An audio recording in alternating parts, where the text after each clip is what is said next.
Jadi saudaraku, penantian yang membahagiakan artinya saudaraku, kita sementara kita lagi menantikan apa? Menantikan Tuhan, waktunya Tuhan, kehendaknya Tuhan, bukan kehendaknya kita. Ya, contohnya Ibu Rahel lagi menghendaki untuk bisa memiliki anak, memiliki momongan. Tapi itu biarlah Tuhan yang berencana, Tuhan yang jatuh, bukan kehendak kita. Karena Tuhan beritahu, ya. Kalau saudara kita menantikan kalau anak lahir, saudaraku, itu adalah hadiah yang paling besar. Itu yang hadiah yang membahagiakan. Itu bagi seseorang. Ada orang saudara memiliki kebahagiaan, hartanya melimpah, ya bahagia, tetapi kehidupannya belum tentu sejahtera. Ya, kita boleh memiliki harta kekayaan. Kata siapa nggak boleh? Boleh. Intinya kita jangan sampai lupakan Tuhan. Kita harus ingat sama Tuhan. Kadang-kadang kayak kita lihat kalau firman Tuhan, kayak Salomo itu saking kayanya saudara, dia meninggalkan Tuhan. Kenapa? Karena godaan. Karena tidak tahan godaan. Kita anak-anak Tuhan harus tahan uji, harus tahan digoda. Jangan kita lihat apa istilahnya kalau namanya laki-laki biasanya dia terpecah tergoda. Itu iman yang lemah, saudaraku. Saya katakan iman yang lemah. Kita yang memiliki iman seperti itu. Kita sebagai hamba Tuhan, lihat cowok ganteng udah ngejar. Ada yang banyak kan gitu, udah naksir. Nggak boleh seperti itu. Tapi minta sama Tuhan. Ya Tuhan yang buka jalan, Tuhan yang kehendaki. Jangan kita memaksakan diri. Iya. Ya, saya mau katakan, anak-anak saya itu idolanya itu, fansnya itu, banyak kan orang-orang Korea, anak-anak Korea. Ya saya lihat kenapa itu saudaraku. Tetapi itu saudaraku, kalau kamu mau jodohnya seperti apa, minta sama Tuhan. Minta sama Tuhan. Kita jangan memaksakan diri. Oh, belum tentu milih kamu langsung mau bilang aku mau kawinin kamu. Nggak bisa seperti itu. Iya. Contohnya, waktu saya sama istri, ini kembali lagi ke keluarga. Iya.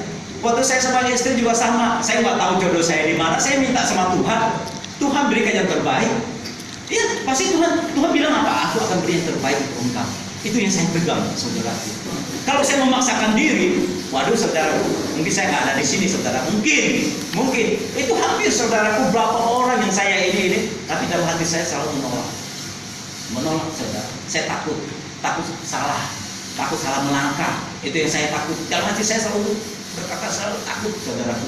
Banyak dari anaknya ini, istri dari anak Pak RT, ya. Di tempat kerjaan saya, orang tuanya udah ACC, boleh katanya kamu cocok buat anak saya. Pak, saya bilang no, jangan dulu Pak, jangan, saya bilang. Itu semuanya orang tuanya udah setuju. Saya bilang tidak, saya belum siap, saya bilang gitu. Saya belum siap, saya bilang. Dan hati saya berbicara beda, saudaraku. Ada lagi yang pertama, saya mau kasih kesaksian yang pertama. Kalau kamu mau ikut saya, boleh. Kalau saya suruh saya ikut kamu, saya bilang tidak, saya bilang. Itu prinsip saya. Saya nggak mau, saudaraku. Memang waktu itu saya belum Kristen, belum. Tetapi kalau untuk saya menjadi pengikut kamu, saya bilang nggak mau. Kecuali kamu yang mau ikut saya nggak mau, saya bilang itu. Itu hampir kalau dia ACC udah jadi, saudara. Untungnya dia nggak mau, saudara. Nggak mau. Itu yang pertama. Aduh, ya itu yang kedua yang anak Pak RT. Itu saya juga bilang, aduh saya bilang saya belum siap. Nah dari situlah ada teman-teman saya itu waktu itu dalam hati saya berbicara, saya harus ke gereja. Tetapi gereja mama saya harus pergi, saya belum tahu. Teman saya bilang apa? Bicara kamu jadi pengikut Islam, masuk agama Islam katanya. Kamu baik seperti bayi yang baru lahir katanya, seperti itu. Saya bilang tidak. Saya nggak bisa, saya bilang gitu. Saya harus ke gereja. Dalam hati saya berbicara, saya bicara. Dalam hati yang bicara. Ya sudah, saudaraku, saya dari situ saudara saya teringat itu pasti punya itu luar biasa. Nah, selama berapa bulan kemudian semuanya teman-teman saya udah pada berhenti kerja. Saya ketemu teman saya dan guru sekerjaan. Saya moga-moga, saya bilang teman saya ini bawa saya ke gereja, saya bilang gitu. Biasa punya teman yang seperti itu kan, bawalah dia saya ke gereja itu pagi. Di tempat ini saudara dibawa saya ke tempat ini. Nah, disitulah saya baru ini mengenal Tuhan itu yang luar biasa. Memang waktu itu saya baru mengenal Tuhan itu, Tuhan selalu berbicara. Waktu saya masih di daerah Taman Cibodas kerja di pabrik, udah pulang kerja, saya menangis di bawah kaki Tuhan. Saya menangis di perjalanan. Saya bilang sama Tuhan, Tuhan tunjukkanlah cara membuat saya kemana aku harus pergi. Disitulah saya menangis meneteskan air mata. Karena saya tidak tahu. Ya, saya nggak tahu apa maksudnya Tuhan. Saya meminta sama Tuhan. Nah, intinya waktu saya tinggal di mes, saya lihat si Joshua itu yang lagi nyanyi di obok-obok, air di obok-obok. Itu benar, Tuhan kalau nanti saya dibagi saya mau nama itu, saya bilang gitu. Ini benar saudaraku. Pak C tahu nggak, saya pernah ngomong sama Pak C, Pak C, tolong kasih nama saya Joshua. Enggak. Dari situ saya nggak tercengang-cengang. Kok sama yang saya ngomong itu kok terjadi? Memang Tuhan itu luar biasa. Sekalipun kita belum mengenal Tuhan, tetapi Tuhan sudah mengenal kita. Ya. Udah mengenal kita, siapa kita? Iya, benar saudaraku. Makanya saudaraku, kalau saya sampai saat ini itu hidup itu karena anugerahnya Tuhan. Waktu saya seumur kayak si Geren kali ya, si Geren umur itu jatuh ke sungai 2 kali. Itu kata orang itu udah nggak ketolong. Itu tapi puji Tuhan saudaraku, puji Tuhan. Itu kalau telat dikit lagi udah istirahat, udah nggak ada harapan lagi, udah pokoknya udah lewat lah istilahnya. Ya itu yang pertama kali, yang kedua kali itu naik di jembatan, yang jembatan itu bisa naik sendiri. Padahal nggak bisa berenang, itu airnya tingginya kurang lebih 2 meter lebih. Ya segede bocah kayak gitu nakal, main air, main main perahu, ngoleng, tenggelam, kecebur ke sungai. Itu bisa, untungnya bisa mati sendiri. Itu kata kakak saya. Itu kalau saya pikir, waduh, itu kasihnya Tuhan, saya bilang gitu. Berarti Tuhan udah punya rencana. Kalau Tuhan nggak punya rencana, berarti saya nggak ada sampai saat ini. Itu saudara, itu jadi kesaksian saya. Saya kadang-kadang berpikir, oh ternyata Tuhan dari saya masih dalam kandungan, Tuhan punya memilih saya. Saudara juga sama. Sejak dalam kandungan, saudara udah dipilih Tuhan. Bahkan dunia belum dijadikan oleh Tuhan, saudara sudah ditentukan oleh Tuhan, saudara dipilih oleh Tuhan. Benar. Iya saudaraku. Makanya saudaraku, kita harus giat kerja di ladangnya Tuhan. Jangan kita bosan-bosan akan peringatan-peringatan dari Tuhan. Kita harus lebih sungguh lagi kepada firman Tuhan, kepada Tuhan. Haleluya. Oke, kita lihat firman Tuhan. Penantian yang bahagia. Kita coba buka Lukas pasal yang kedua ayat 21.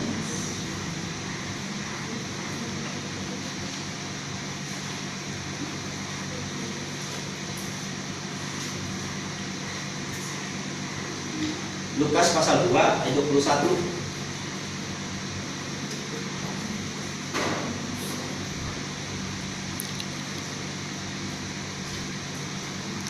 Terus. Oke, ya. Kita baca sama-sama. 1, 2, 3. Dan ketika menambahkan hari dan ia harus disunatkan, ia diberi nama Yesus. Itu nama yang disebut kebanyakan sebelum dia dikandung ibunya. Ayat yang kedua. Dan ketika waktu berkelahiran menurut Taurat Musa, mereka membawa dia ke Yerusalem menyerahkan kepada Tuhan. Ayat yang kedua. Seperti ada tertulis dalam hukum Tuhan, semua anak laki-laki harus dikuduskan bagi Allah. Ayat 24. Dan untuk mempersembahkan korban apa yang dikerjakan dalam hukum Tuhan, yaitu sepasang burung tempur atau 2 ekor anak burung mati. Ayat 25. Ada di Yerusalem seorang bernama Simeon, ia seorang yang dari Saleh yang menantikan penghiburan bagi Israel oleh Roh Kudus ada di atasnya. 26. Dan berkaitan dengan oleh Roh Kudus bahwa ia tidak akan mati sebelum dia melihat Mesias yang dia didampingi Tuhan. 27. Ia datang dari Allah oleh Roh Kudus ketika Yesus itu dibawa masuk oleh orang tua untuk melakukan kepadanya apa yang ditentukan hukum Taurat. Ayat 28.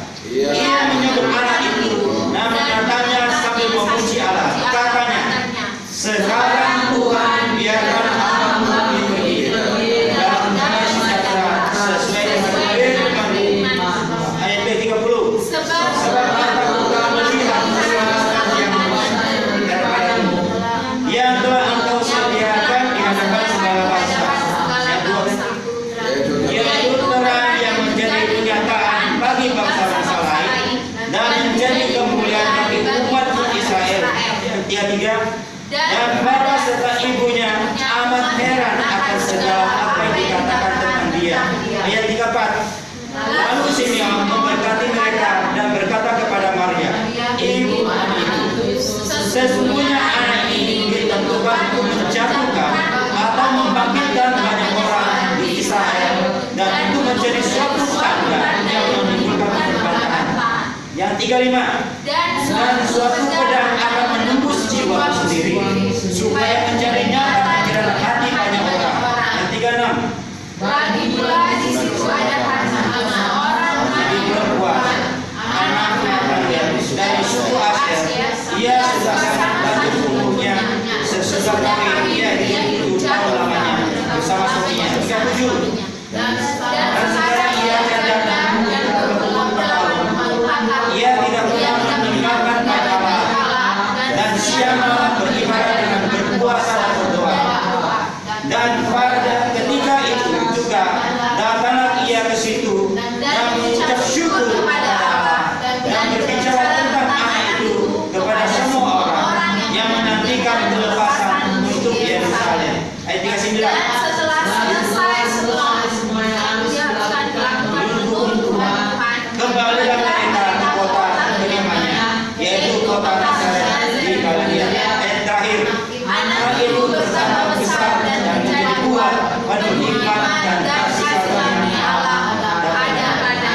Amin, haleluya. Saudaraku, di ayat yang ke-25, ya, di situ dikatakan, ya, adalah di Yerusalem seorang bernama Simeon. Ia seorang yang benar dan saleh yang menantikan penghiburan bagi Israel. Roh Kudus ada di atasnya. Saudaraku, nah, dia seorang hamba, saudara, yang setia dan taat kepada Tuhan. Dia selalu menantikan keajaiban yang terjadi dari Tuhan. Dia berkata, sebelum ia mati, dia akan melihat anak itu, yaitu Yesus. Karena Yesus datang untuk diurapi, saudaraku, untuk menjadi seorang hamba yang sungguh berkenan kepada Allah. Saudaraku, disitulah dia melihat kemuliaan yang besar. Dia tahu ini siapa. Ini Allah adalah juru selamat untuk manusia. Ya. Ayat selanjutnya dikatakan, ya, dan kepadanya telah dinyatakan oleh Roh Kudus bahwa ia tidak akan mati sebelumnya melihat Mesias, yaitu dia yang diurapi Tuhan. Mesias artinya yang diurapi. Saudaraku, jadi sebelum dia mati, dia sudah melihat siapa itu Yesus. Saudaraku, bagi kita yang tidak pernah melihat Yesus, namun kita percaya. Amin. Amin. Berbahagialah kita, saudara, yang tidak melihat tapi percaya. Itu ada untungnya, ada poinnya. Kita nggak melihat tapi percaya. Kenapa? Roh Kudus. Roh Kudus yang menuntun. Kalau tidak ada Roh Kudus yang menuntun, saudaraku, bagaimana kita bisa percaya kepada Allah? Bagaimana kita bisa mengenal siapa itu Yesus? Karena Roh Kudus yang membuat kita mengenal Sang Pencipta itu. Ya. Karena Roh Kudus, saudaraku, yang membuat kita mengerti, yang membuat kita memahami siapa itu Yesus. Ya. Memang kita percaya dulu, saya percaya adanya Tuhan, percaya ada Tuhan, tetapi nggak tahu Tuhan yang mana. Ya. Ya, saya juga berdoa ya pakai nama Tuhan. Padahal saya nggak bisa berdoa, cuma ya yang berkata-kata itu ternyata doa. Dulu saya nggak bisa berdoa, saya minta sama Tuhan, Tuhan ajar saya berdoa. Ya benar, saudaraku, saya baca kitab Mazmur. Waduh, Tuhan, saya bilang, saya menangis sampai menangis, Tuhan ajar saya berdoa. Saya nggak bisa berdoa, Tuhan. Nah, saya tidak tahu firman Tuhan. Saya baca firman Tuhan juga, sekali baca Alkitab baca langsung mata udah ngantuk.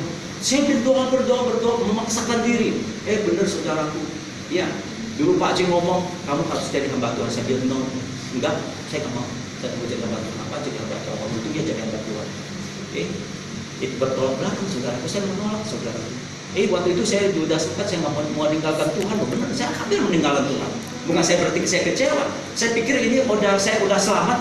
udah selamat dari awal berarti sampai akhir juga selamat, kan pikirkan gitu.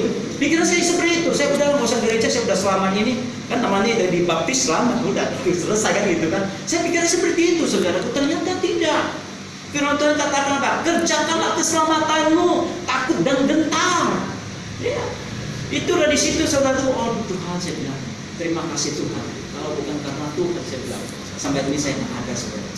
Ya. Haleluya, tapi puji Tuhan, Tuhan itu luar biasa. Ya. Tuhan itu tidak pernah melihat keberadaan kita. Tuhan tidak pernah lihat pendidikan kita, latar belakang kita itu seperti apa. Tuh, dia melihat. Yang Tuhan lihat apa? Hati kita yang sungguh-sungguh mau mengasihi Dia. Kalau kita lihat saudaraku, murid-murid Yesus dari mana sih sebetulnya? Semuanya dari mana? Murid-muridnya Yesus kayak si Petrus, kayak si Matius, kayak si pemungut cukai, dari mana semuanya? Apa mereka orang terpandang, terhormat? Tidak saudaraku. Mereka orang-orang biasa. Mereka kerjanya nelayan. Tiap hari kerjanya nelayan.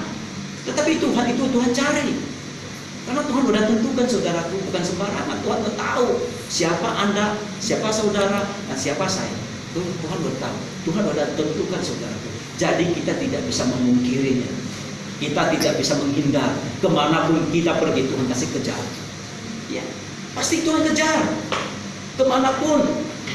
Kadang-kadang kita berpikir untuk lari ke lubang sumur, Tuhan juga cari saudaraku kalau bisa masuk lubang sumur. Gak bisa saudaraku, kita gak bisa kemana-mana. Di mana kita pergi, di situ ada Tuhan. Amin. Kita mau lari kemana ada Tuhan. Iya. Kita gak bisa saudaraku. Intinya kita harus berserah sepenuhnya kepada Tuhan. Berserah sepenuhnya kepada Tuhan. Kalau kita berserah sepenuhnya kepada Tuhan, maka Tuhan akan bekerja. Tuhan akan bertindak. Yang tidak ada menjadi ada, yang tidak nyata menjadi nyata. Ya, kalau kita memakai dengan kepikiran kita nggak bakal nyampe, nggak bakalan. Ya, sehebat apapun, ya. Kadang-kadang saya sama teman-teman saya bilang, sekalipun orang bisa menciptakan pesawat terbang, kalau dia tidak mengenal apa artinya saudara, apa artinya?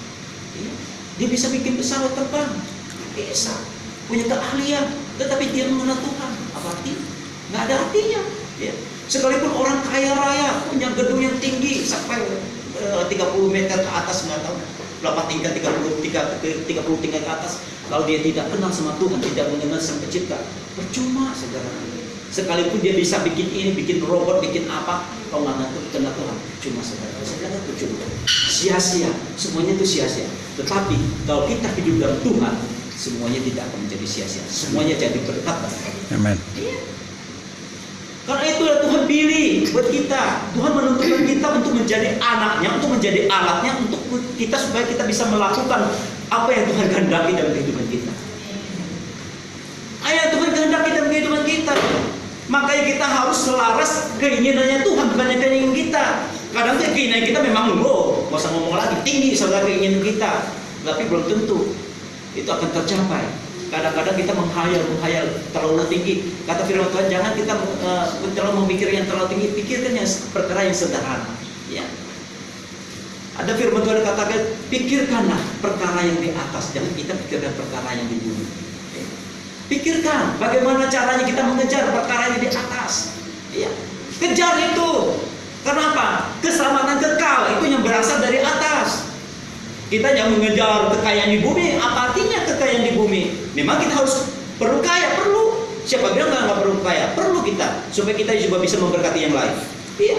Tetapi bukan itu intinya, kita harus mencari Tuhan dulu. Cari Tuhan, cari sampai ketemu sama Tuhan. Pasti Tuhan berkati. Pasti Tuhan berkati. Iya. Kita jangan istilahnya hari Minggu, oh enaknya apa? Bisnis kemana-mana, bukan cari Tuhan. Ya, padahal hari Minggu ditentukan Tuhan untuk hari Sabatnya Tuhan, untuk beribadah kepada Tuhan. Kebanyakan orang yang salah persepsi, wah mentang-mentang hari Minggu ramai katanya, udah dia pergi usaha, kan gitu kan. Memang itu wajar, tapi harus pertamanya intinya adalah cari Tuhan dahulu. Firman Tuhan katakan ya di Injil Matius 6 pasal 33, carilah dahulu kerajaan Allah serta kebenarannya, makanya semua itu akan ditambahkan kepadamu. Cari dulu. Kita bukan di Tuhan Tuhan nggak suruh kita cari kaya, enggak. Maka itu kekayaan akan mengikuti saudaraku. kekayaan itu akan mengikuti. Ya, kalau kita mencari Tuhan, pasti kekayaan itu akan datang kepada saudara dan saya. Mungkin kekayaan itu bukan yang secara jasmani tapi rohani. Kita anak-anak Tuhan harus kaya rohani. Yang kita kaya rohani, kaya jasmani harus perlu juga. Ya, semuanya harus sinkron, saudara. Makanya kita harus andalkan Tuhan. Jangan kita andalkan kekuatan kita. Kekuatan kita tidak ada apa-apa. Kemampuan kita tidak ada apa-apanya. Kadang-kadang kita berjalan aja suka loyo, suka lesu, saudara. Tetapi kalau kita berjalan dalam Tuhan, tidak pernah lelah, tidak pernah lesu, tidak pernah loyo. Benar, saudaraku. Kadang-kadang kita di rumah, aduh, mau ke gereja aja kan, bener ya, ke gereja kali rasanya males. Itu tahu nggak? Itu setan sedang menghalangi. Jangan kamu pergi, jangan, udah kamu di rumah aja, antum, udah kamu ngapain ke gereja? Gereja juga ini firmannya, Tuhannya itu melulu. Itu pikiran seperti itu, saudaraku. Iya, pikir firmannya bikin ngantuk. Apalagi katanya WR-nya seperti itu, mah bukan yang hakim ya. Kadang-kadang kita mikir, WR-nya pemain musik itu melulu. Bosan katanya, jenuh kan kita. Ya seperti itu. Makanya saudara kita harus lawan. Kita harus lawan. Kalau kita melangkahkan kaki, disitulah kita memperoleh kemenangan. Ya. Coba kalau kita di rumah terus, ya apa yang terjadi? Ya termenung aja. Ya benar, saudaraku, bengong, mikirin nasib. Kok nasib saya begini ya? Kok nasib saya begini ya? Kaya enggak, miskin juga enggak. Benar, saudaraku. Iya. Kadang-kadang kalau kita berpikir seperti itu, kita nggak akan ke gereja. Iya benar. Mikirin ongkos. Iya benar. Iya. Iya. Mikirin ongkos, mau ke gereja perlu ongkos, masalahnya mau maklumkan. Pertama ongkos, kedua lagi persembahan perlu lagi. Nah, duitnya mana? Dan hitung-hitungan. Makanya kita jangan pakai matematik kita. Kalau pakai matematik kita, akan ketemu saudara matematiknya Tuhan. Iya, Tuhan kalau kita melakukan apa yang Tuhan mau, pasti Tuhan tambahkan apa yang kita mau. Iya. Berkat Tuhan akan tambahkan. Yang penting kita cari Tuhan. Ya, kalau kita termenung ya nggak bakalan. Kita mau merenungkan nasib untuk apa, merenungkan kaya datang, nggak bakalan datang. Nggak bisa. Ya, kita harus berusaha. Kayak Ibu Rahel lagi sedang pengen punya momongan, minta sama Tuhan. Dia ada mustahil dari Tuhan. Saya percaya, dia yakin. Dulu saya pernah melayani ya jemaat waktu tinggalnya di Jelambar. Itu dulu kasih mula-mula dulu biasa, saudara. Bukan berapa orang, ada perkumpulan sampai kami dari sini berangkat. Iya, dia memang ingin anak. Dari situ kita berdoa, persekutuan doa, ya. Tuhan gerakan saya tumpang tangan berdoa. Dia bilang dia ingin punya anak. Dia tuh berapa tahun punya anak? Ada 3 tahun kurang lebih kalau nggak salah nggak punya anak. Iya kurang lebih. Dan dari situ saya berdoa, kita sampai menangis di bawah kaki Tuhan. Itu benar-benar. Nah, habis itu pada esoknya ibadah seperti ini. Nah, di situ Roh Kudus berbicara. Itu bukan karena kekuatan, karena Tuhan inginkan supaya Tuhan menjadi perantara dalam hidup kita, itu menjadi saluran berkat bagi kita. Benar, saudara. Saya juga takut, saudara. Waktu saya berdoa kepada orang, saya takut loh. Saya takut dia salah berdoa atau enggak, kata saya gitu. Iya, ada jadi pertanyaan buat saya. Saya kadang-kadang takut salah berdoa. Jangan-jangan itu maunya saya gitu loh. Saya takut mau kata jangan-jangan maunya saya. Kan namanya istri orang kan dipegang istilahnya kan, saya nggak berani. Kan takut. Saya juga ngajak suaminya. Ya memang kenal, tapi saya ngajak suaminya. Saya bilang kamu harus tumpang tangan barang berdua seperti itu. Dari situ saya ada takut, jangan-jangan nanti saya ditegur sama Tuhan kayak gimana, saya bilang gitu. Waduh takut, pokoknya takut, saudaraku. Dari situ saya memperoleh kekuatan, ada teguran Tuhan dari saya, teguran dari Roh Kudus. Jangan kau takut, lakukan. Dari situlah saya memperoleh kekuatan. Itu luar biasa, saudaraku. Yang penting, saudaraku, kalau kita hidup intim sama Tuhan, Tuhan akan melakukan apa yang Tuhan mau. Amin. Benar, saudaraku, kita pegang orang sakit aja bisa orang sembuh loh. Iya. Asal kita hidup intim sama Tuhan. Jangan kita tinggalkan Tuhan. Jangan kita tinggalkan persekutuan. Ya, menangis di bawah kaki Tuhan. Ya, pasti waktunya Tuhan tepat pada waktunya. Amin. Waktunya bukan waktunya kita. Waktunya kita sih ya cepet-cepet. Iya, maunya kita ya cepet-cepet. Kalau bisa besok kan gitu kan. Itu nggak bisa, saudaraku. Nggak bisa. Waktunya Tuhan ada waktunya Tuhan, bukan waktunya kita. Haleluya. Oke, kita kembali ke firman Tuhan. Dan ayat selanjutnya di situ ada katakan ya.